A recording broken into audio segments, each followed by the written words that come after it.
Salut à tous, bienvenue sur votre chaîne Courani. Aujourd'hui, nous allons plonger dans une question profonde et significative du point de vue de l'islam. Pourquoi Allah n'empêche-t-il pas le mal?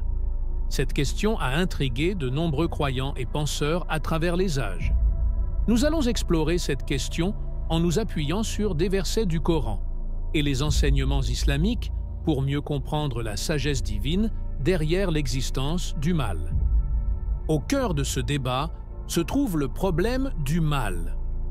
Comment un Dieu, décrit comme tout-puissant et infiniment miséricordieux, peut-il permettre l'existence de la souffrance et du mal dans le monde? C'est une question complexe qui mérite une réflexion approfondie. Commençons par comprendre que, dans l'islam, le mal et la souffrance sont souvent vus comme des éléments de l'épreuve divine. Allah dit dans le Coran « Et nous vous éprouverons certes par quelque chose de la peur, de la faim et d'une diminution de biens, de personnes et de fruits. Et fait la bonne annonce aux endurants. » Sourate Al-Baqarah, chapitre 2, verset 155. Ce verset souligne que les épreuves et les difficultés font partie intégrante de la vie humaine, et elles sont un moyen par lequel Allah teste la foi et la patience de ses serviteurs. Ces épreuves ne sont pas une punition, mais une opportunité de croissance spirituelle et de rapprochement avec Allah. Un autre aspect important est le concept du libre arbitre. Allah a donné aux êtres humains la liberté de choisir entre le bien et le mal.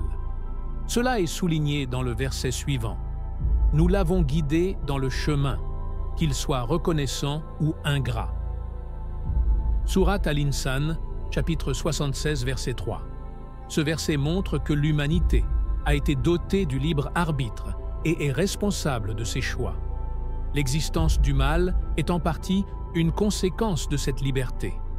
Sans la possibilité de choisir, le concept de morale et de vertu n'aurait pas de sens. La capacité de choisir le bien malgré la tentation du mal est ce qui valorise véritablement les actions humaines. En outre, la souffrance et le mal peuvent être des moyens de purification et d'expiation des péchés. Le prophète Muhammad, paix et bénédiction sur lui, a dit « Aucune fatigue, maladie, tristesse, chagrin, douleur ou inquiétude n'afflige un musulman, même l'épine qui le pique, sans qu'Allah n'expie ses péchés par cela. » Sahih al-Bukhari. Cela nous rappelle que les épreuves purifient les croyants de leurs péchés et les rapprochent d'Allah. Chaque difficulté surmontée avec patience renforce notre position parmi les justes et les vertueux. Il est essentiel de comprendre que la sagesse d'Allah est infinie. Le Coran dit « Il se peut que vous détestiez quelque chose alors qu'elle est un bien pour vous, et il se peut que vous aimiez quelque chose alors qu'elle est un mal pour vous. Allah sait, tandis que vous ne savez pas. » Sourate Al-Baqarah, chapitre 2, verset 216. Notre compréhension est limitée, et ce que nous voyons comme mal peut avoir un bien caché que seule la sagesse divine comprend. Le Coran rappelle également que la vie est une série d'épreuves destinées à tester notre foi. Est-ce que les gens pensent qu'on les laissera dire « nous croyons » sans les éprouver?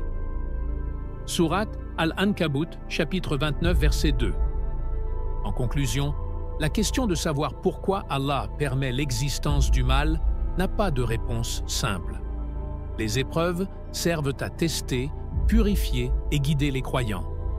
Nous devons nous rappeler que la sagesse d'Allah est au-delà de notre compréhension et que tout ce qui se passe a un but divin.